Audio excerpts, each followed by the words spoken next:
Hello दोस्तों, स्वागत है हमारे और आपके यूट्यूब चैनल राहुल बायो में। और आज हम पढ़ने वाले हैं एक नया टॉपिक जिसका नाम है परागन। तो इसके पहले वाले वीडियो में हमने देखा था कि उभयलिंगी पुष्प और एक लिंगी पुष्प क्या होता है और पुष्प के कितने जो है भाग होते हैं और उन भाग का जो है क्या क्या काम होता है।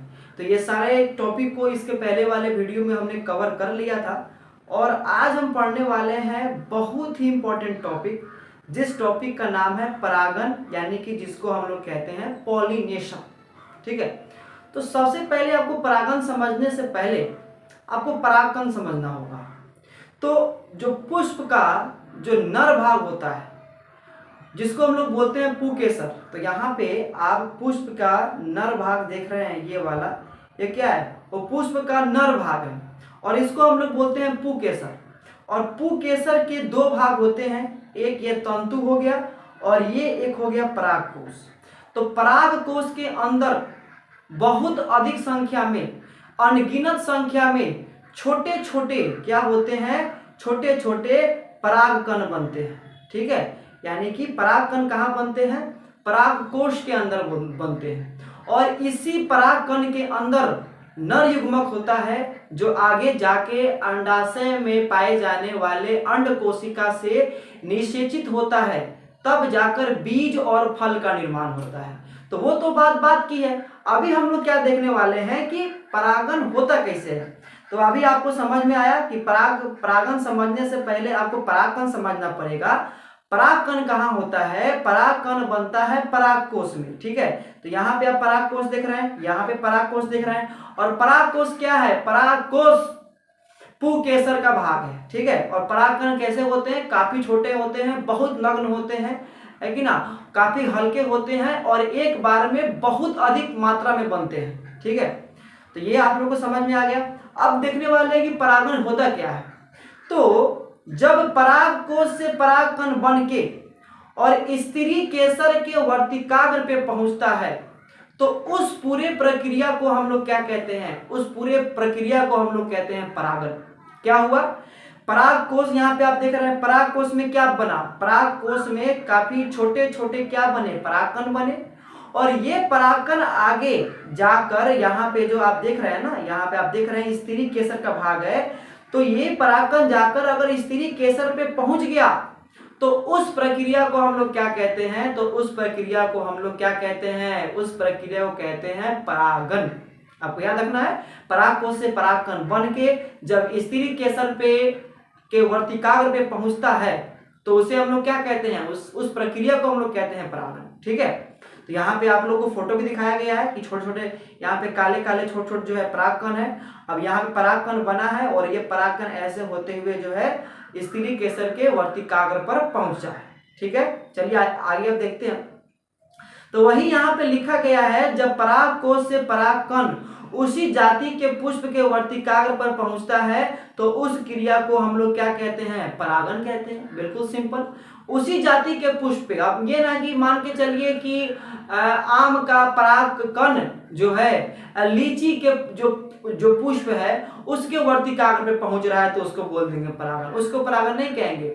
जब परागन क्या कब होगा, जब उसी जाति के परागकोश से परागकण निकल के और उसी जाति के पुष्प के वर्तिकाग्र पे पहुंचेगा तो उस पूरे प्रक्रिया को हम लोग क्या कहेंगे, उस पूरे प्रक्रिया को हम लोग कहेंगे परागन। ठीक है, तो यहां तक कोई दिक्कत नहीं है। और परागन जो है दो प्रकार के होते हैं, परागन दो प्रकार के होते हैं, एक होता है स्वपरागन और एक होता है परपरागन। ठीक है, एक होता है स्वपरागन और एक होता है परपरागन। ठीक है, तो स्वपरागन और परपरागन क्या होता है आपको समझना है, क्योंकि बहुत ही इंपॉर्टेंट टॉपिक है जिससे आपको बोर्ड में ऑब्जेक्टिव भी आ सकता है और सब्जेक्टिव भी आ सकता है।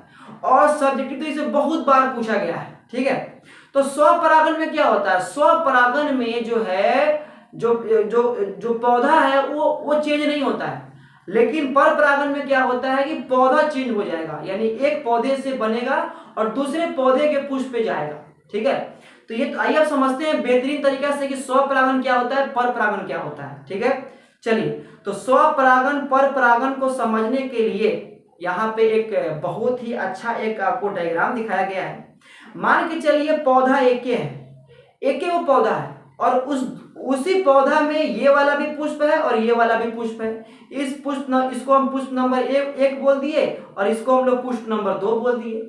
यहाँ पे क्या हो रहा है, यहाँ पे पौधा बदला नहीं है। जैसे मान चलिए यह एक पौधा है तो इसी पौधा पे यहाँ भी एक पुष्प लगा है और यहाँ भी एक पुष्प लगा है, लेकिन दोनों पुष्प क्या है, दोनों पुष्प एक के पौधा पर है। तो क्या हुआ देखिए, अब यहाँ पे क्या हुआ, ध्यान से देखिएगा आप लोग। एक सेकेंड इसको मिटा देते हैं। अब यहाँ पे क्या हुआ, यहाँ पे ध्यान से देखिए कि यहाँ पे परागकोश से परागकण बना है और उसी पौधे के अन्य पुष्प के जो है वर्तिकाग्र पे पहुंचा है, तो इसको हम लोग स्वपरागण कहते हैं। यहां तक समझ में आ रहा है आपको? पौधा बदला नहीं है, एक ही वो पौधा है और इसी पौधा में ये दोनों पुष्प है। तो यहाँ पे क्या हुआ है, ध्यान से देखिएगा कि इससे हाई परागकोश से परागकण बना है और उसी पौधे के अन्य पुष्प के वर्तिकाग्र पे पहुंचा है, तो इसको भी हम लोग क्या कहेंगे, इसको भी हम लोग कहेंगे स्वपरागण। ठीक है। उसके बाद में अगर ऐसा ना हो कि कुछ ऐसा हो जाता है, कैसा होता है, तो मान के चलिए यहाँ पे देखिए, यहाँ भी दिखाया गया है कि परागकोश से परागकण बन के और उसी पुष्प के वर्तिकाग्र पे पहुंच गया, तो इसको भी हम लोग क्या कहेंगे, इसको भी हम लोग कहेंगे स्वपरागण। तो यहाँ पे आप लोग को याद रखना है कि स्वपरागण में पौधा नहीं बदलता है, एक के वो पौधा में जो है पूरा काम चल जाता है। और ऐसा क्यों हो पाता है, या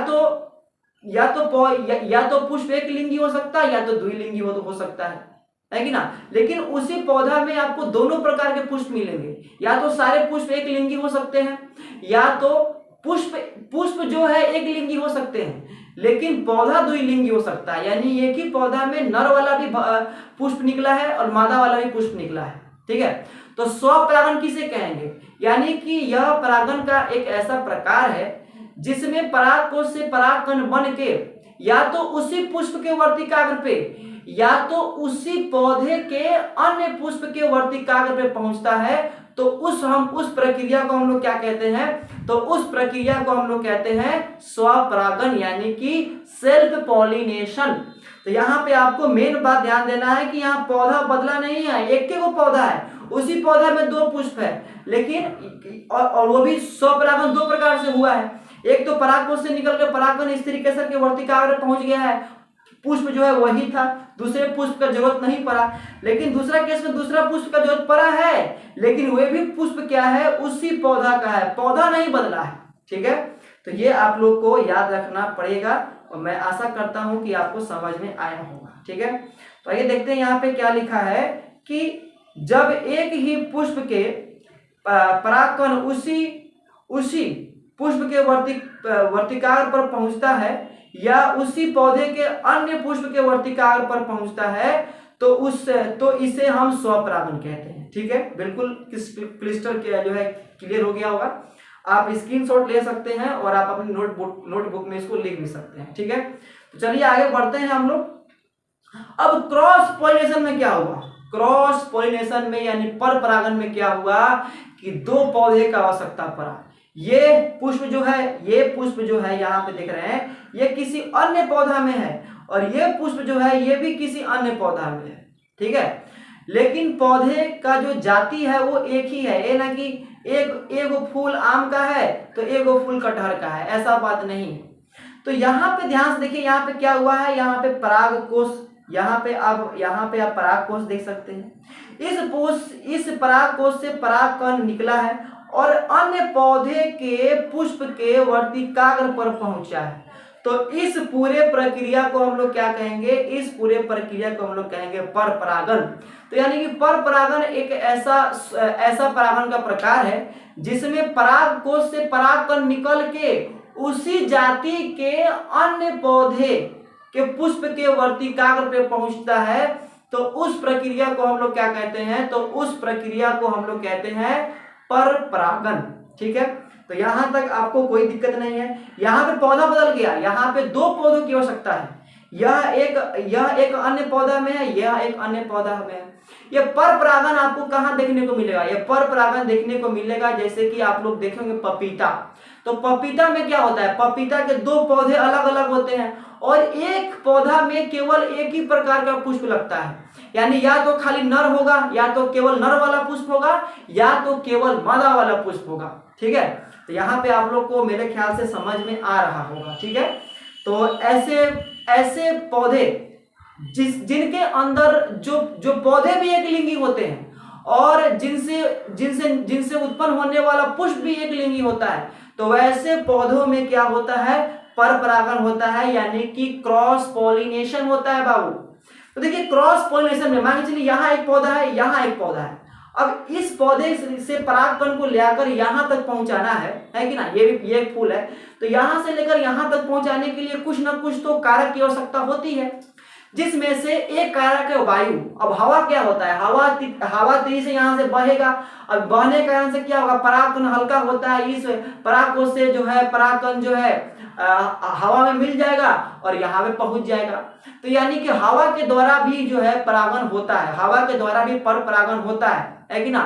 उसके बाद में कीट भी बहुत सहायता करते हैं पर परागण में। अब यहाँ मान के चलिए यह एक पौधा है और यह एक पौधा है, दोनों काफी दूर दूर पे है, तो क्या हुआ, अब यहाँ पे कीट बैठा, उसके पैर में परागकण लग गया, और वही कीट उड़ते उड़ते उड़ते उड़ते यहाँ पे आया, यहाँ बैठा। अब इस यहाँ पे मान के चलिए पुष्प के वर्तिकाग्र है, उस पे बैठा, जब भी उस पे बैठा तो उसके पैर में लगा हुआ परागकण जो है वर्तिकाग्र के संपर्क में आया और वहीं पे चिपक गया, वो है कि ना। तो ऐसा हो सकता है, तो यानी कीट हो गया, वायु हो गया, जल हो गया, ये सब क्या है, ये सब ऐसे कारक है जो सहायता करते हैं पर परागण में। स्वपरागण में कोई ऐसे कारक की आवश्यकता नहीं होती है, वो खुद हो जाता है। ठीक है, क्योंकि एक ही पुष्प में सब चीज है, या एक ही पौधा में नर वाला भी पुष्प है, मादा वाला भी पुष्प है, लेकिन पर परागण करवाने के लिए कारक की आवश्यकता होती है। ठीक है, तो चलिए दिया गया है कि जब एक ही पुष्प के परागकण दूसरे पौधे पर स्थित पुष्प के वर्तिकाग्र तक पहुंचता है तो उसे परपरागण कहते हैं। देखो एक ही पुष्प के परागकण, जब एक पुष्प के परागकण दूसरे पौधे, यहाँ पौधा बदल गया, दूसरे पौधे पर स्थित जो है उसी जाति के पुष्प के वर्तिकाग्र पर पहुंचता है तो उसे हम लोग क्या कहते हैं, उसे हम लोग कहते हैं पर परागण। ठीक है, यहां तक आपको समझ में आ रहा होगा। उसके बाद में अगर देखा जाए तो परागण की क्रिया वायु, जल अथवा प्राणी जैसे कीट जैसे वाहक के द्वारा संपन्न होती है, यानी कि वाहक की आवश्यकता होती है, यानी कि ऐसे कारक जो क्या करेंगे, परागण की क्रिया में सहायता करवाएंगे, वैसे वाहक की आवश्यकता होती है जो परागकण को ढो के ले जाए, और ये सहायता करते हैं परागण का क्रिया करवाने में। ठीक है, अगर मान के चलिए एक लिंगी पुष्प है और वहां पे अगर वाहक अगर नहीं है तो वो परागण का क्रिया नहीं कर पाएगा, वो अपने जैसे नए संतान का उत्पत्ति जो है नहीं कर पाएगा। ठीक है, तो ये हम लोग का क्या था, ये हम लोग का था परागण, जिसको हमने अभी देखा। अब अगर नेक्स्ट वीडियो में हम लोग देखेंगे कि परागण के बाद एक सेकेंड, नेक्स्ट वीडियो में हम लोग देखेंगे कि परागण जब हो जाता है तो परागण के होने के बाद किस प्रकार से जो है बीज बनता है, किस प्रकार से फल बनता है, तब जाके हम पौधे में जन्म को जो है समाप्त कर पाएंगे। ठीक है, तो यहाँ तक इस वीडियो में यहीं तक।